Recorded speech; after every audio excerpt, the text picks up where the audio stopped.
আল্লাহ তাআলা আমাদের মতো আপনাদের মতো এই মানুষগুলোর দিকে দেখে একটা কথা কোরআন মাজিদে উল্লেখ করেছেন, যেটা এই যুগের মানুষের সাথে 100% খাপ খেয়ে যাচ্ছে। সেটা কি? যে মানুষকে সোজা পথে আনার জন্য, ঈমানের উপরে তাদেরকে অটল রাখার জন্য একদল লোক দিবারাত্রি কাজ করে যাচ্ছে, তাদেরকে বুঝিয়ে যাচ্ছে, তাদেরকে নসিহত করে যাচ্ছে। কিন্তু মানুষেরা এই নসিহতগুলোকে শুনে গ্রাহ্য করছে না কেন? বরং এই নসিহতগুলোকে শোনার পরে মানুষ এমন ভাবে পালাচ্ছে যেমন কি কোনো একটা গাধা জঙ্গলের কিনারায় চড়তে চড়তে চড়তে চড়তে একেবারে জঙ্গলের কাছে চলে যায়। যখন জঙ্গলের কাছে চলে যায় তখন তার জাত দুশমন বাঘ তার উপরে হামলা করতে আসে। বাঘ যখন তার উপরে হামলা করবে এই জিনিসটা গাধা দেখতে পায়, তখন লেজ পিঠে করে দৌড় লাগাই। জান বাঁচাবার জন্য যত দূরে দৌড়াতে হয় সে দৌড়াই, এবং দৌড়াতে দৌড়াতে দৌড়াতে শেষ পর্যন্ত ওর মালিকের বাড়ি যেখানে আছে সেইখানে এসে তারপরে দাঁড়াই।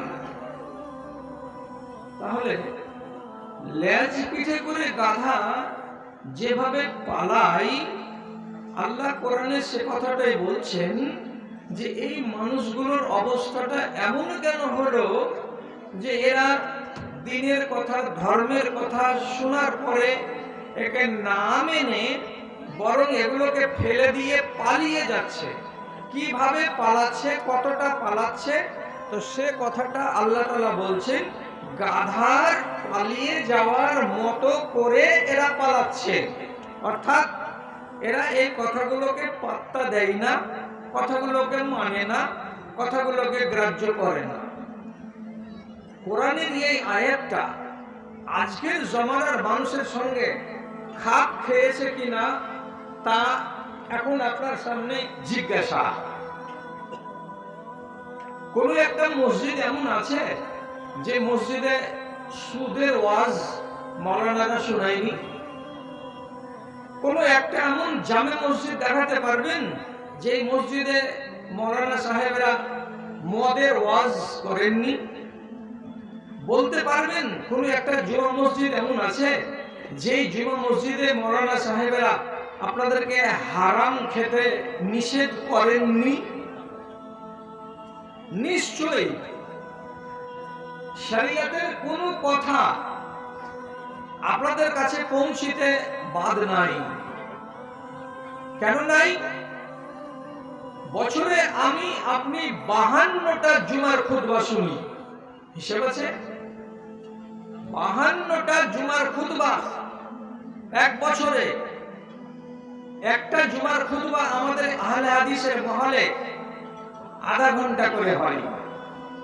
5 মিনিট আজান আর 5 মিনিটের পরে খুতবাটা সামটাতে 2 থেকে 4 মিনিট।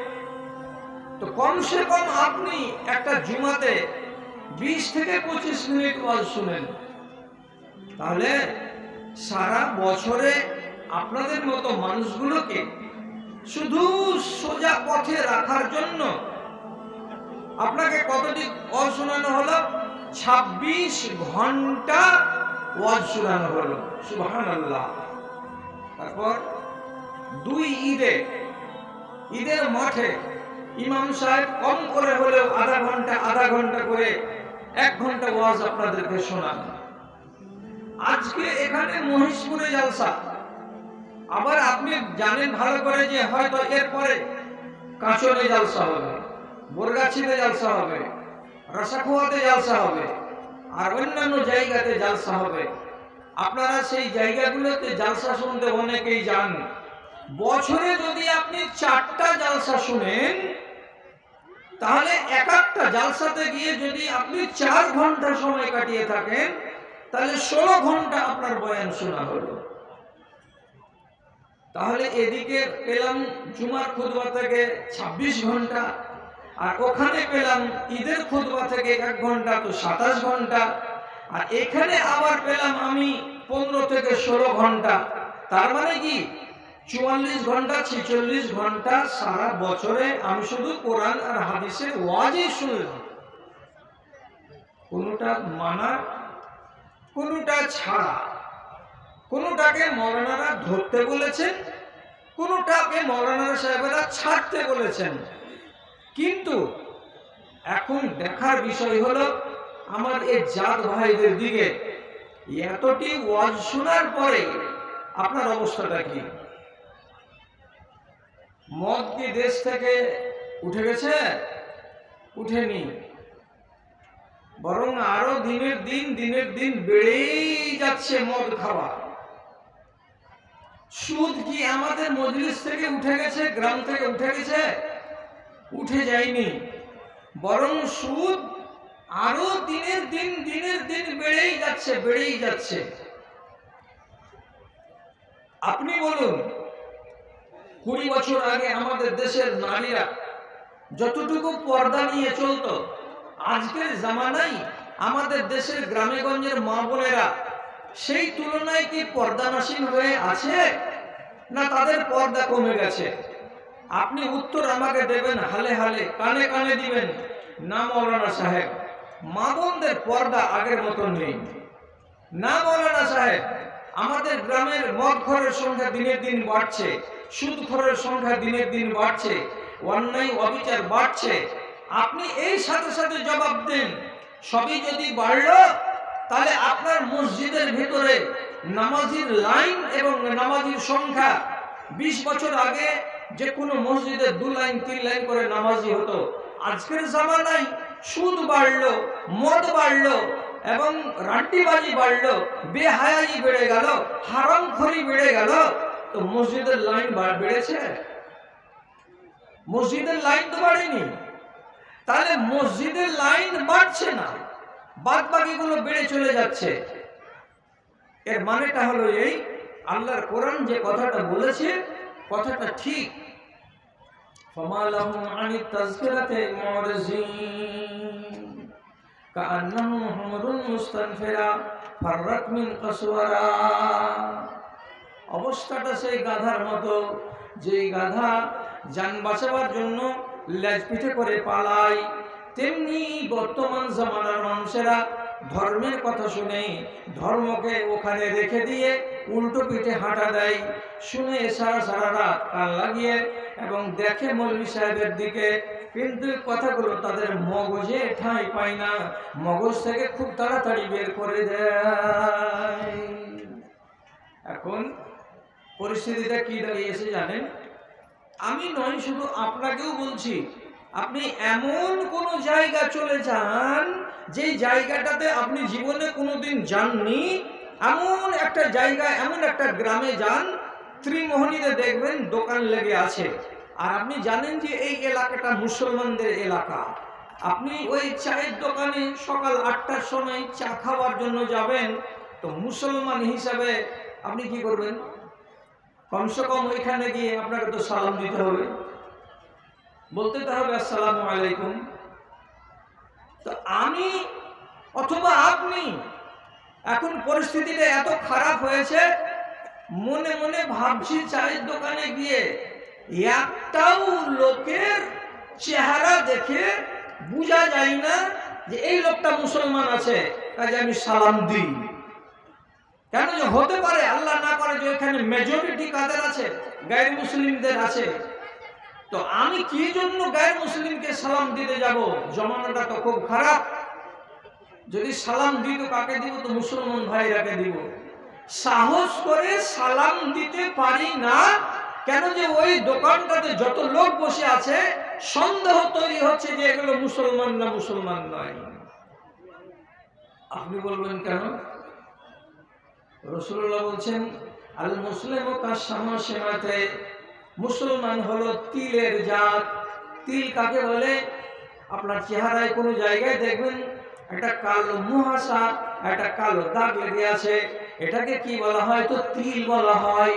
তো মানুষের চেহারায়, মানুষের কপালে, মানুষের গালে, ডানে কিংবা বামে কোনো জায়গাতে যদি তিল থাকে, তো তিলটার উপরে সবারই নজর পড়ে।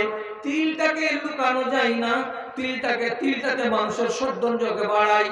যদি গালের উপরে তিল থাকে তো দেখতে ভালো লাগে, যদি ঠোঁটের আশেপাশে তিল থাকে তো দেখতে ভালো লাগে, যদি কপালের কোনো দিকে একটা কালো তিল থাকে তো দেখতে ভালো লাগে।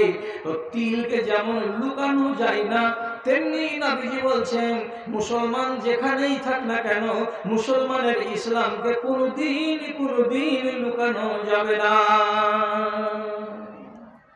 লুকানো যাবে না।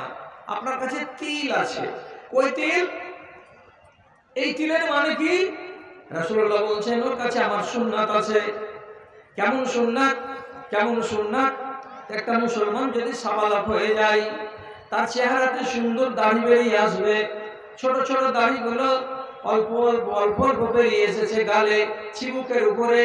সেই দাড়িগুলো যদি একটা জোয়ানের গালে থাকে, চিবুকের উপরে থাকে, একটা বয়স্ক মানুষের গালটাকে যদি পরিষ্কার করে ছিলা না থাকে, আর তার মুখে তার গালে যদি দাড়ি থাকে, তাহলে পরে জানতে হবে এই মানুষটা হলো মুসলমান।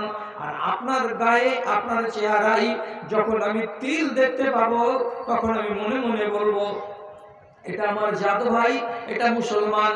কাজে তখন আপনাকে সালাম দিতে আমাকে দ্বিধা লাগবে না, আমি মনের খুশিতে গিয়ে বলবো আসসালামু আলাইকুম ওয়া রাহমাতুল্লাহ। কিন্তু ওই পরিস্থিতিটা নাই, ওই রকম পরিস্থিতিটা এখন খালি হয়ে গেল। আগে এক জমানায় আমাদের দেশের মা বোনেরা এক বাড়ি থেকে আরেক বাড়ি যেতে গেলে বিশাল বড় একটা চাদর গায়ে চাপিয়ে নিয়ে যেত। তখন দেশে বোরকা আসেনি। সে চাদর ছাড়া কোনো নারী মায়ের বাড়ি যেত না, কোনো নারী বেটির বাড়ি যেত না, কোনো রিশতেদারের বাড়ি যেত না আগের মেয়েরা। এবং রাস্তাঘাটে চলতে গিয়ে ওদের চেহারা, ওদের মুখমণ্ডল দেখতে পাওয়া যেত না।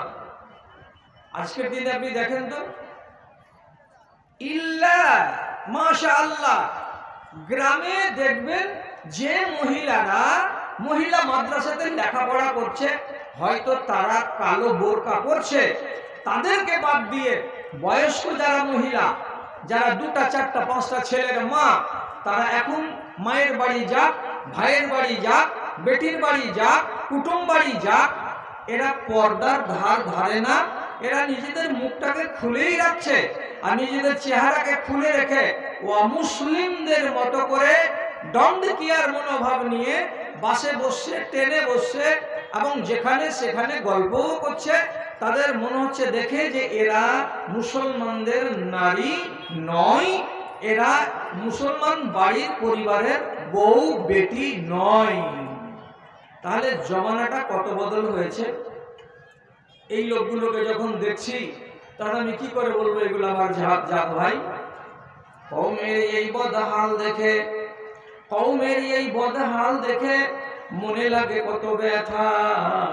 রাত আর দিন সুপদে ডেকেছি, কেউ তো শুনেনি কথা রে, কেউ তো শুনেনি কথা।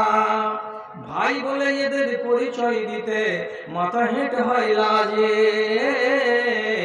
বোন বলে এদের পরিচয় দিতে মাথা হেঁট হয় লাজে। হৃদয় ভরে দাও ইমানি আলোতে, সাজায়ে নতুন সাজে, সাজায়ে নতুন সাজে। এক কথায় আমাদের দেশের মুসলমানদের ইমান নিচুমুখী। পারদ যেমন নিচে নামে আস্তে আস্তে, তেমনি আমাদের ইমান নিচু দিকে নেমে নেমে নেমে নেমে ক্ষয়ের দিকে চলে যাচ্ছে। নাই, শূন্য, শূন্যর দিকে চলে যাচ্ছে আমাদের ইমান। মানতে কষ্ট হয়? যদি মানতে কষ্ট লাগে তাহলে ভালো করে শুনুন। দুনিয়া থেকে এমন কয়েকটা লোক চলে গেছে, মরে গেছে, আর এমন একটা জিন বেঁচে আছে। একটা জিনের কথা বলছি, আর কয়েকটা মানুষের কথা বলছি। আপনারা একটু শিখেন আল্লাহর ওয়াস্তে। আপনারা তো সবাই জানেন আবুল আহাবের মতো লোকটা কি ভালো মানুষ ছিল? পাকা মারদুদ, শয়তানের হাড্ডি। এই আবুল আহাবের মতো লোকেরও আমার আঙুলের দিকে দেখেন, এই দেখেন, এই এক পর যে আমি দেখাচ্ছি, এই এতটুকু ঈমান তার ছিল, এতটুকু ঈমান ছিল তার। নাম শুনেন আমার মুখ থেকে, ফেরাউন নাম শুনেছেন তো? যে ফেরাউনকে আল্লাহ তাআলা নীল নদীতে ডুবিয়ে মেরেছিলেন, আর যে ফেরাউনের লাশকে পোকাতে যেন না খায়, মাটিতে যেন না খায়, আল্লাহ তাআলা পোকার উপরে, মাটির উপরে, পানির উপরে ফেরাউনের লাশকে খাওয়া হারাম করে দিয়েছিলেন। সেই ফেরাউন আজও মিশরের মিউজিয়াম ঘরে আমচুর হয়ে শুকিয়ে কাঁচের বাক্সের ভেতরে পড়ে আছে। সেই ফেরাউন এটা একটা মানুষ। আমি তার কথা বলছি আপনাকে। তারপরে আর একটার কথা বলছি, দাজ্জাল তো নাম শুনেছেন? প্রত্যেক নমাজে তাশাহুদে বসে আপনি প্রতিদিন দোয়া করেন, কি বলে?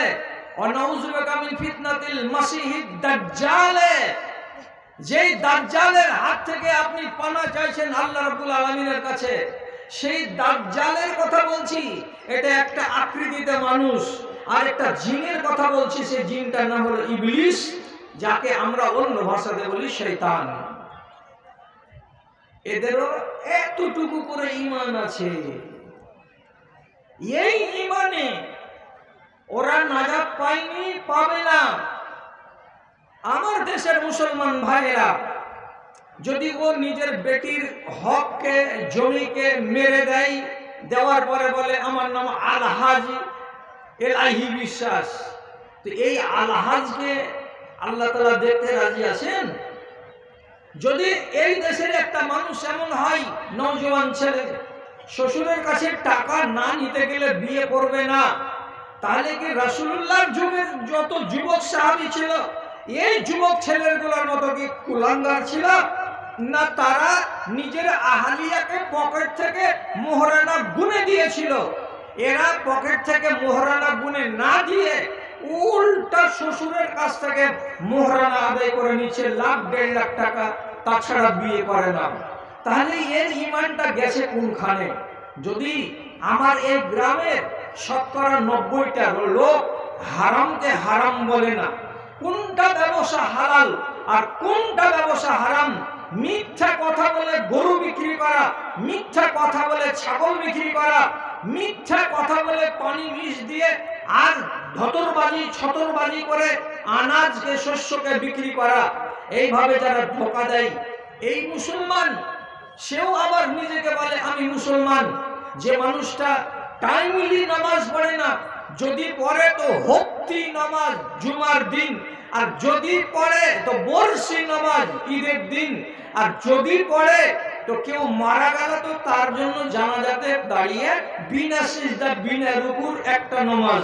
এছাড়া যারা নামাজ পড়ে না, তো যার ভেতরে নামাজ নেই, যারা অসুর বের করতে জানে না, যারা আজ পর্যন্ত যাকাত দিতে শিখেনি, যেই দেশের মেয়েরা পালিয়ে বিয়ে করে, নিজের বাপ আর নিজের অভিভাবকের অনুমতি নেওয়ার দরকার মনে করে না, যে দেশের বাবারা নিজের বেটিকে মিরাজ দেয় না, যে দেশের ছেলেরা শ্বশুরের কাছে টাকা না নিলে বিয়ে করে না, যে দেশের ব্যবসায়িকরা হালাল হারাম কোনো তারতম্য করে না, যে দেশের দোকানদারেরা আজান পড়ে যায় তারপরেও চায়ের দোকানে চা ঘুটুর ঘুটুর করে ঘুরতেই থাকে, যেই দেশের মুসলমানেরা তাদের যখন মসজিদে আজান পড়ে অথচ তাদের মাঠে ধান কাটা চলতেই থাকে, ট্রাক্টর চলতেই থাকে, যেই দেশের মুসলমানেরা এতগুলো সবই কিছু করে, তাহলে আপনি বলুন এদের ঈমানটাকে একটু মেপে দেখান তো, যে ঈমানটা কতটা আছে আর এর ঈমানগুলো কার মতো হয়ে আছে।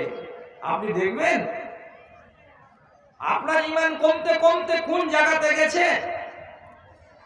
প্রথমে আপনাকে বলছি, ইবলিস শয়তান আল্লাহকে ভয় করে, মানবেন না আপনারা? আপনি বলবেন যে ভয় করে তো মানুষের পাশে লেগে কেন আছে? লেগে আছে, এটা ওর দায়িত্ব। কেন যে ও আপনাকে আর আমাকে জাহান্নামের সাথী বানাবে। এই জন্য আল্লাহ তাআলার কাছ থেকে পাওয়ার নিয়ে এসেছে। আল্লাহ ওর কপালে জাহান্নাম লিখে দিয়েছেন।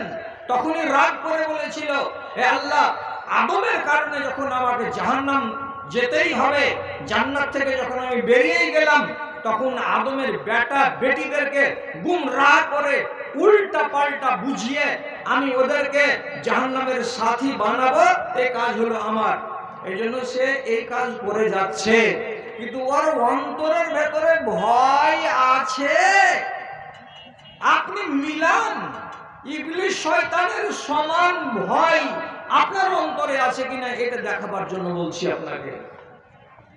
কোরআনে বলছে, কোরআন কি বলছে? ইজ ক্বালা লিল ইনসানি কুফর ফালাম্মা কাফারা ক্বালা ইন্নী বারিউম মিনকা ইন্নী আখাফুল্লাহ রাব্বাল আলামিন। ইবলিস শয়তান একটা মানুষকে গিয়ে বলে, এই কাজটা কর। একটা মন্দ কাজকে ফুসলিয়ে ফাসলিয়ে করিয়ে দেয়। যখন কোনো মুসলমানের বাচ্চা মন্দ কাজটা করে দেয়, তখন ইবলিস শয়তান তাকে বলে, তুই করলি তুই বুঝবি, আমার ঘাড়ে দোষ চাপাতে আসিস না। আমি তোকে করতে বলেছি, তার জন্য আমি দায়ী নই। তোকে আল্লাহ তাআলা মগজ দিয়েছে, তোকে আল্লাহ তাআলা বুদ্ধি দিয়েছে, তুই নিজের দায় নিজের কাঁধে নিয়ে রাখ, আমাকে দায়ী করবি না। দিয়ে তারপরে বলছে, ইন্নী আখাফুল্লাহ রাব্বাল আলামিন, আমি আল্লাহ রাব্বুল আলামিনকে ভয় করি। আল্লাহকে বলি আমার জানে ভয় আছে। কি বললো? এদিকে দে না। আমি আল্লাহকে ভয় করি। তাহলে ইবলিস শয়তানের জানে ভয় আছে। আল্লাহ হুকুম দিবে, আল্লাহ আগুনে পুড়াবে, আল্লাহ আযাব দিবে, এই কথাটা তার জানে আছে। তা না হলে কেন বলছি যে আমি আল্লাহকে বলে ভয় করি? এটা তো কোরআনের আয়াত। আপনি জানেন, আলেম ওলামা আছেন স্টেজে, উনারা বুঝেন, উনারা জানেন। বদর যুদ্ধের দিন মুসলমানরা ছিল 313 জন আর কাফেররা ছিল 1000 জন। তো কাফেররা ভিতর ভিতর এমনি করছে যে মুসলমানেরা লড়তে খুব বেশি পারে, হেরে যাব না কি হবে না কি হবে, এই 7-5 ভাবছে। ঠিক এই টাইমে ইবলিস শয়তান মানুষের আকৃতি নিয়ে মক্কার মুশরিকদের কাছে এসে বলছে, ইন্নী জারুল লাকুম, আমি তোমাদের সাথে আছি, আমি তোমাদের প্রতিবেশীর মতো হয়ে আছি, আমি তোমাদের সাথে সাথে আছি, তোমরা চিন্তা করিও না, ভয় করিও না, তোমরা নিশ্চয় নিশ্চয় আজকে জিতবে, চিন্তা নাই, এগিয়ে চলো এগিয়ে চলো। তাহলে ইবলিস উৎসাহ দিচ্ছে কারাকে? তো কাফেরেরাকে। এদিকে রাসূলুল্লাহ একটা বাবুরের গাছের তলায় চাদর টাঙিয়ে ছায়া করে ওই ছায়ার তলে দাঁড়িয়ে দাঁড়িয়ে আল্লাহর কাছে দোয়া করছেন। একটা দোয়া কি করলেন যে, আল্লাহ, আজকে যদি 313টা মুসলমান মরে যায়, তাহলে মদিনার মসজিদে আর আজান পড়বে না, আর তোমার নামে সাজদা দেওয়ার লোক থাকবে না, এরা সবকে গ্রাস করে নিবে, তোমার দ্বীন মুছে যাবে, তোমার ইসলাম মুছে যাবে, কিচ্ছু থাকবে না। আর এরা যদি জয়ী হয়, তোমার কোরআন বাঁচবে, তোমার দ্বীন বাঁচবে, তোমার ঈমান এই দেশের মাটিতে মানুষের ভেতরে থাকবে। আল্লাহ, তুমি আমাদেরকে জয়ী করাও। 313টা লোক 1000টা মানুষকে কেমন করে মোকাবিলা করবে? আল্লাহ তাআলা জিবরিলকে বললেন, জিবরিল, কিছু ফেরেশতা আসমান থেকে নিয়ে যাও, ওরা লড়াই করবে যুদ্ধের ময়দানে। আমার নবীর সাহাবীদের সংখ্যা কম, অতএব এরা যদি গিয়ে লড়াই করে তাহলে লড়াইটা নিশ্চয়ই মুসলমানেরা জিতবে। এবার আসমান থেকে ফেরেশতা নাজিল হতে লাগলো, সাদা সাদা কাপড় পরে, মনে হচ্ছে মানুষ প্যারাশুট ধরে হেলিকপ্টার থেকে নিচে নেমে চলে আসছে। কেউ দেখতে পাই না, কেউ দেখতে পাই না, কিন্তু দেখতে পাচ্ছে কে? দেখতে পাচ্ছে ইবলিস শয়তান। কেন যে ইবলিস শয়তান আল্লাহর ফেরেশতাদের সাথে অনেক দিন কাটিয়েছে আকাশের উপরে। ও জিবরিলকে চেনে এবং ফেরেশতাদের আকার আকৃতিকে চেনে, এবং আল্লাহ রাব্বুল আলামিন জিনকে পাওয়ার দিয়েছেন এটাই, ওরা আমাদেরকে দেখতে পাবে কিন্তু আমরা ওদেরকে দেখতে পাবো না। জিনকে শয়তানকে আল্লাহ তাআলা পাওয়ার দিয়েছেন আপনার রগের ভিতরে, আপনার রক্তের ভিতরে চলাচল করতে পারবে, কিন্তু আমরা ওদের রগের ভেতরে, রক্তের ভেতরে ঢুকতে পারবো না। ওরা আমাদেরকে আক্রমণ করতে পারবে কিন্তু আমরা ওদেরকে আক্রমণ করতে পারবো না। জিন শয়তানকে নানা রকমের জানোয়ারের রূপ ধারণ করার ক্ষমতা আল্লাহ তাআলা দিয়েছেন। তারা কখনো সাপ হয়ে যাবে, কখনো ঘোড়া হয়ে যাবে, কখনো বিচ্ছু হয়ে যাবে, কখনো আজব আজব জানোয়ার হয়ে যেতে পারে আপনাকে ভয় দেখাবার জন্য, কিন্তু আমরা এগুলো কোনোটাই হতে পারি না। ইবলিস যখন দেখেছে বদরের মাঠে ফেরেশতা নামছে আসমান থেকে, তখন দক্ষিণ মাথা থেকে সুরসুর সুরসুর করে পালাতে আরম্ভ করেছে। যখন পালিয়ে চলে যাচ্ছে তখন লোকেরা বলছে, ও ভাই, এই নেতাজি, এই নেতা, ও ভাই, আরে তুমি যুদ্ধের মাঠ থেকে পালাচ্ছ কেন, পালাচ্ছ কেন? তুমি যে আমাদেরকে সাহস দিচ্ছিলে, তো তুমি যে চলে যাচ্ছ এইভাবে, এর মানে এটা কি? তখন ইবলিস কি বলছে, ইন্নী আরা মা লা তারাউনা, আমি আমার দুই চোখ দিয়ে যা দেখতে পাচ্ছি তোমরা তা দেখতে পাও না। আর তোমরা যদি দেখতে তাহলে আমাকে জিজ্ঞাসা করতে না যে আমি কেন চলে যাচ্ছি। আমি দেখতে পাচ্ছি কাকে? তো ঝাঁকে ঝাঁকে আল্লাহর ফেরেশতা নামছে বদরের মাঠে। ফেরেশতাদের সঙ্গে মোকাবিলা তোমরা করতে পারবে না, তোমরা হেরেই যাবে, তোমাদেরকে পরাজয় বরণ করতেই হবে। এই জন্য আগেই ময়দান ছেড়ে পালিয়ে গেলাম। তখন ইবলিস শয়তান বলছে, ইন্নী আখাফুল্লাহ ওয়াল্লাহু শাদীদুল ইকাব, পালাবো না তো কি, আমি আল্লাহকে বলে ভয় করি, কেন যে আল্লাহ কঠিন আযাব দেনেওয়ালা। আমি যদি এখন মুশরিক তোমাদের সাথে থাকি আর মুসলমানদের বিপক্ষে আমি যদি সহযোগিতা চালাই, তো তাহলে আল্লাহ রাব্বুল আলামিন আমার উপরে রেগে যাবেন এবং ক্রোধিত হয়ে যাবেন, এবং তিনি হলেন কঠিন কঠিন আযাব দেনেওয়ালা। সেদিনও বলছে ইন্নী আখাফুল্লাহ, আমি আল্লাহকে ভয় করি। তাহলে ইবলিস শয়তানের মনের ভেতরে আল্লাহকে ভয় করার কথাটা জাগ্রত হয়ে আছে। এবার আপনি বলুন, আপনার মনের ভেতরে আল্লাহকে ভয় করি এই কথাটা আছে? যদি বলেন যে হ্যাঁ আছে, তাহলে আপনার মসজিদ বিরান কেন? যদি বলেন যে হ্যাঁ আছে, তাহলে আপনি কি জন্য এই সন্ত্রাসটা করছেন? নারীরা কেন পর্দা করে না? ছেলেরা কেন তিরঙ্গা আর গুটকা আর মধুকে নিয়ে দিবারাত্রি চিবিয়ে হারামের মতো ডাইরেক্ট খেয়ে বেড়াচ্ছে? কোনো একটা জুয়ান ছেলেকে 1000 বার ওয়াজ করার পরে তাকে আটকানো যাচ্ছে না? কেন পাচ্ছি না?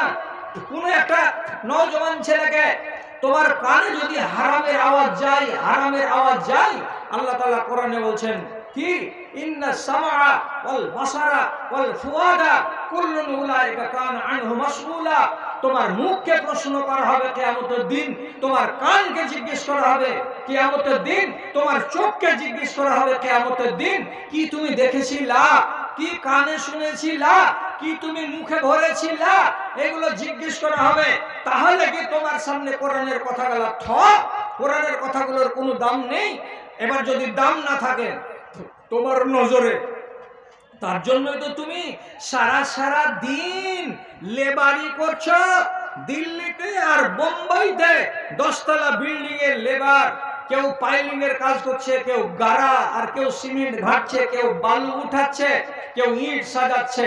প্রত্যেকটা লেবারের আর প্রত্যেকটা মিস্ত্রির আপনি কানে দেখবেন ছোট্ট করে একটা যন্ত্র কানে ঢুকানো আছে, আর মোবাইল পিছন দিকে ফুল প্যান্টে গুজা আছে। সারাদিন কুর্নি চালাচ্ছে, সারাদিন বেলচা চালাচ্ছে, আর সারাদিন ওর কানের ভেতরে ইবলিশের কথাগুলো ঢুকতে আছে। ঈমান খুঁজো, ঈমানকে খুঁজো, লাইট মেরে মেরে খুঁজো, আর একবার করে জিজ্ঞেস করো। শয়তান বলছে ইন্নী আখাফুল্লাহ, আমি আল্লাহকে ভয় করি। তুমি মুসলমানের বাচ্চা, তুমি একবার বলো তো মুখে ফুটে যে আমি আল্লাহকে ভয় করি। নাই মুরদ নাই কাউরি কথা বলার। 20 শতাব্দীর মুসলিম মোরা বিংশ শতাব্দীর মুসলিম মোরা মোদের স্বরূপ এই ধর্মের টানে জনজাগরণে আমাদের সাড়া নেই।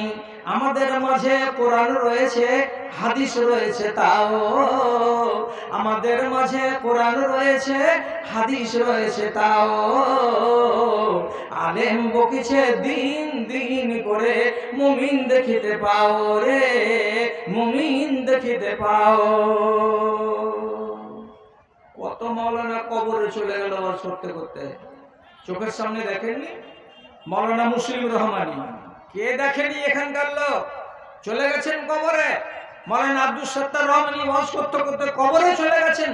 মাওলানা মোহাম্মদ হোসেন সালাফি সাহেব বক্তৃতা দিতে দিতে কবরে চলে গেছেন। মাওলানা আব্দুল ওয়াহাব রহমানী, এদেশের লোক আপনারা যারা বুড়া বুজুর্গ সবাই চেনেন, ওয়াজ করতে করতে ওনারা কবরে চলে গেছেন। কিন্তু নিজের জাতিকে, নিজের কওমকে সোজা পথে টেনে এদেরকে মুমিন মুত্তাকি বানাতে পারেননি। কেন? এই জন্য যে ইবলিসের তবলিগ হচ্ছে বেশি আর কোরআনের তবলিগ হচ্ছে কম। ভাইজান, ওর দিলের ভেতরে ভয় আছে আর আপনার দিলের ভেতরে ভয় নাই। আবু লাহাব তো জাহান্নামী, সন্দেহ আছে কারে? এ মজলিসে যতজন লোক আছে, আবু লাহাব জাহান্নামী। আর আবু লাহাব জাহান্নামী বলে আবু লাহাবের নামে তো বদদুয়া আছে কোরআন মাজিদে।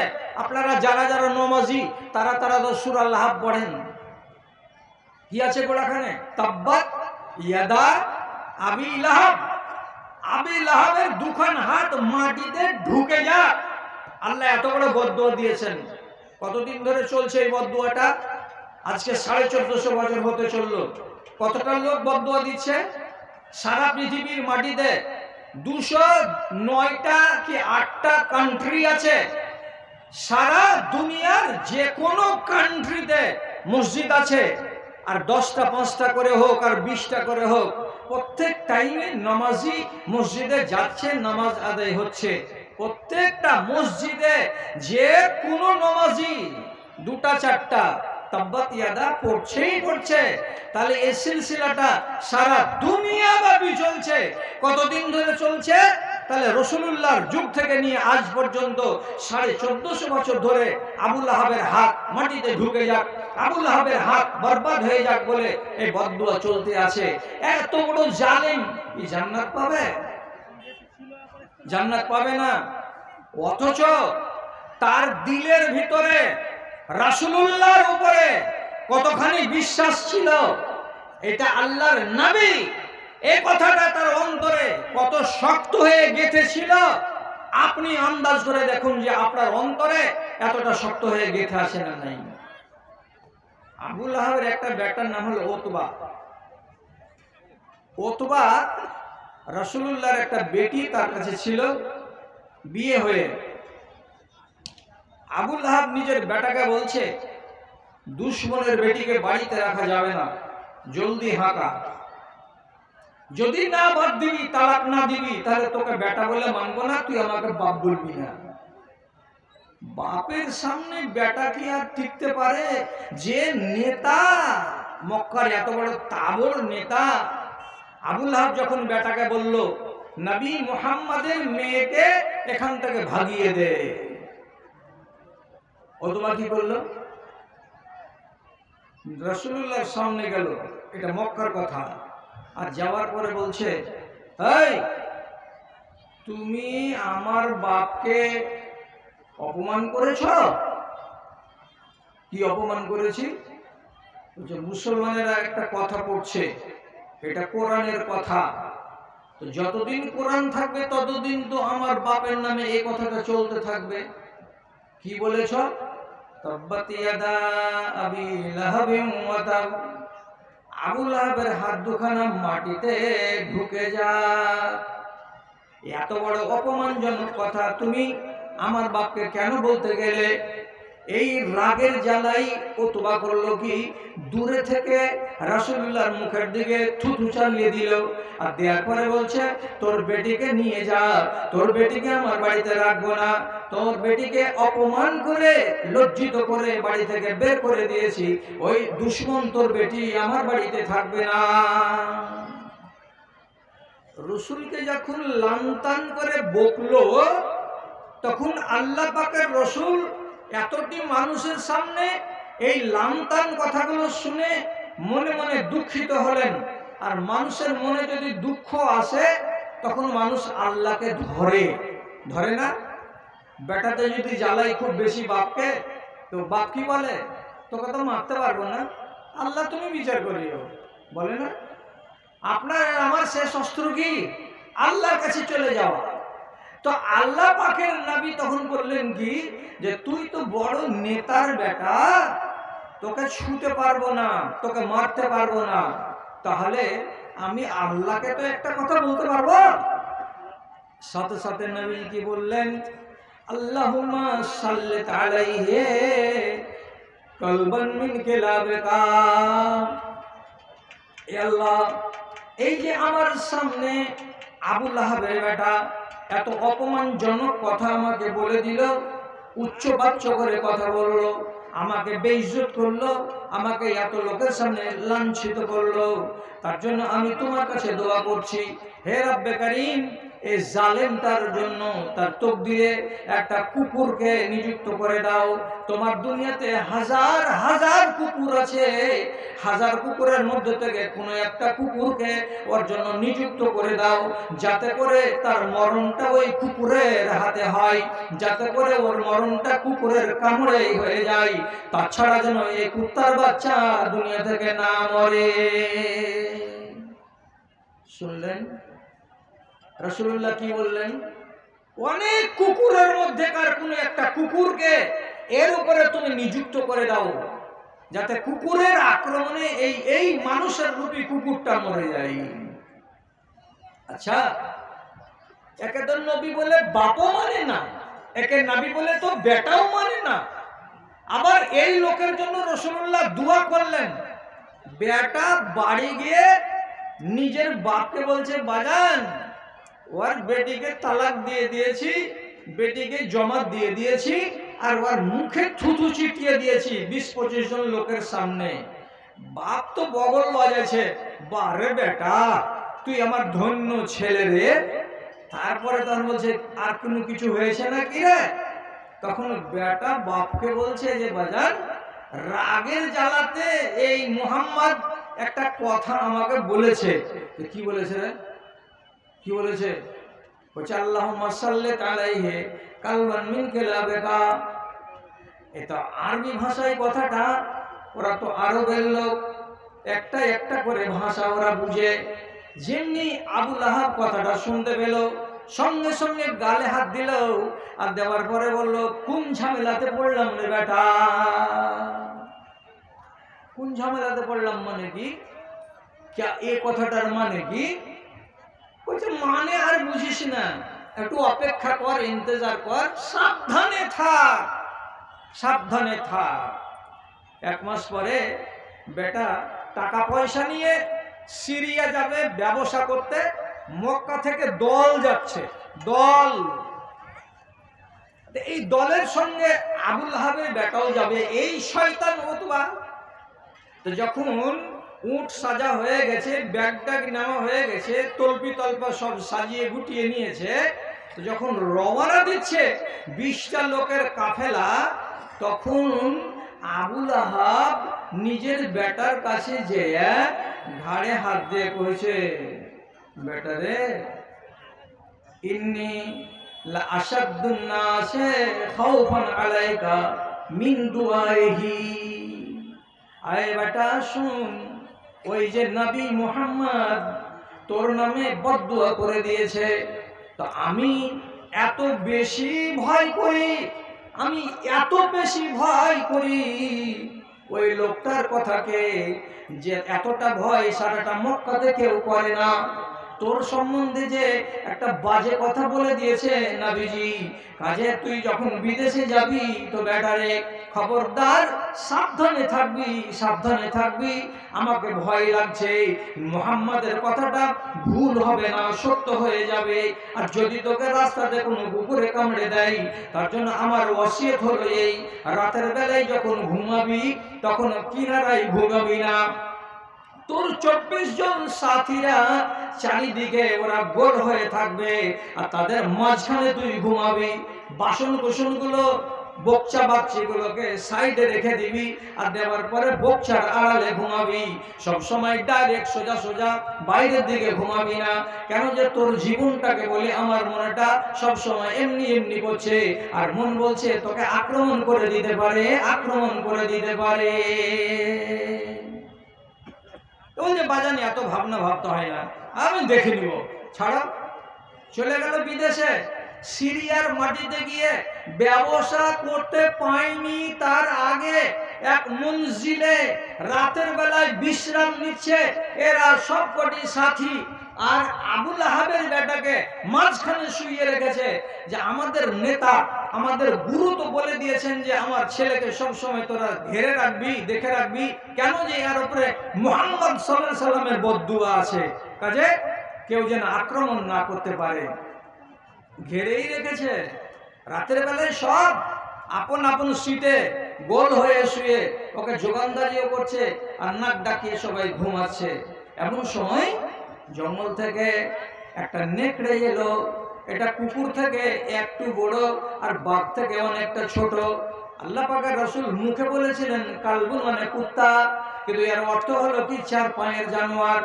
রাত্রি 12টার সময় একটা নেকড়ে এলো, আর নেকড়ে এসে একটা একটা করে শুকতে আরম্ভ করলো। শুকে শুকে শুকে শুকে দেখতে লাগলো। এটাকে শুকে দেখছে, ও লোকটা তো নিম করছে। শুকে দেখে বলছে এটা নয়। আরেকটাকে শুকে দেখলো, এটা নয়। 2-4-5টাকে শুকে দেখে লাফ মেরে ভিতর দিকে এসে এই যে একলাই শুয়ে আছে বাক্সা বক্সার গোড়ায়, একে শুকে দেখছে এমনি করে নাক লাগিয়ে। যেমনি শুকে দেখা, আল্লাহর কুদরত, বাঘকে আল্লাহ রাব্বুল আলামিন কি এমন দিলেন নেকড়েকে, যে ও শুকে বুঝে নিল যে এইটাই সেই আসামি, এটাই আবু লাহাবের বেটা, আর একেই মারার জন্য আল্লাহ তাআলা আমাকে ইলহাম করেছেন। রাত্রি বেলায় বাঘ ওকে ওই ভিড়ের মধ্যে গিয়ে নেকড়েতে দিল কামড়, গলাকে কামড়ালো, ললিকে ছিঁড়ে দিল, গর্দনকে ফেড়ে দিল, মুখকে আঁচড়ে দিল। আর দেওয়ার পরে আও মাও করে চিৎকার করে যেমনি জাগলো, ততক্ষণে পালিয়ে চলে গেছে জঙ্গলের দিকে। একে ধর, ওকে ধর, এটা মুছ, ওটা মুছ, এখানে সেলাই দে, এটাকে ব্যান্ডেজ কর। এগুলো তো সিস্টেম নেই। এটা তো হলো 1450 বছর আগেকার কথা। গলাকে যেখানে কেটে দিয়েছে আর ললাটাকে ছিদ্র করে দিয়েছে, তোর বাবার হিম্মত আছে আর যে তোকে কেউ জান ফিরিয়ে দেবে? 2-4-10 মিনিট 15 মিনিটের মাথায় আবু লাহাবের বেটা উতবা ওইখানে দম ছেড়ে দিল, মরে গেল। আর বাড়ি ফিরে আসতে পারলো না, ব্যবসাও করা হলো না। এবার ব্যবসা থেকে ফিরে এলো তো খালি হাত, বেটা নাই সাথে। সেদিন আবু লাহাব বলছে আল্লাহু আকবার, তোমার দুয়ার ভেতরে এত তাসির আছে, তোমার দুয়ার ভেতরে এতটাই রব্বুল আলামিন ক্ষমতা দিয়েছেন, এক পায়ে উল্টা হলো না, ঠিক 4 পায়ের জানোয়ার নেকড়ে ভাগে আমার বেটাকে কামড়ে শেষ করেছে। আর তুমি বলেছিলে আমার বেটা সম্বন্ধে 2 মাস আগে যে আল্লাহুম্মা সাল্লিত আলাইহি কালবুন মিন কেলাবেকা। তুমি আসলেই নবী, কিন্তু হিংসার জ্বালাতে তোমাকে নবী বলে মানতে পারছি না। ভাই সব কথা ছেড়ে দেন, আমি একটা কথা শুধু বলছি। কথাটা কি? আবু লাহাবের রাসূলুল্লাহর উপরে যতখানি বিশ্বাস ছিল, অতখানি বিশ্বাস আপনার আছে? যদি বলেন যে হ্যাঁ আছে, তাহলে আপনাকে আমি বলছি, পরিষ্কার ভাষায় বলছি, পরিষ্কার ভাষায় বলছি, যারা আজ রাসূলুল্লাহর কথাকে অমান্য করো, রাসূলুল্লাহর কথাকে যারা অমান্য করো, যারা নিশা খেয়ে খেয়ে দিন কাটাও, যারা কানে ইয়ারফোন লাগিয়ে সারা দিন গান শুনে শুনে দিন কাটাও, যারা চেহারাতে সুন্নতি দাড়ি রাখতে পারোনি, যারা নামাজের আজ পর্যন্ত ধার ধারণা, যাদের রুজি হারাম, যাদের ব্যবসা হারাম, তারা মনে রেখো আল্লাহর রাসূল তোমাদের জন্য চোখের পানি ঝরিয়ে কেঁদেছেন, কেঁদেছেন, রাত রাত কেঁদেছেন।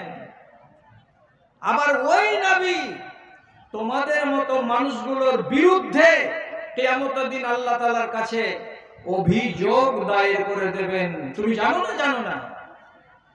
আরে তুমি নাফরমান হয়ে মরতে গেলে তোমার বিরুদ্ধে আল্লাহর নবী আল্লাহর সামনে অভিযোগ করবেন, একদম সামনাসামনি, লুকা ছাপা কথা নয়। কি বলে কোরআন বলছে, রাসূলুল্লাহ স্পষ্ট বলবেন আল্লাহ তাআলাকে, ইয়া রাব্বে ইন্না কওমি ইত্তাখাযু হাযাল কুরআনা মাহজুরা।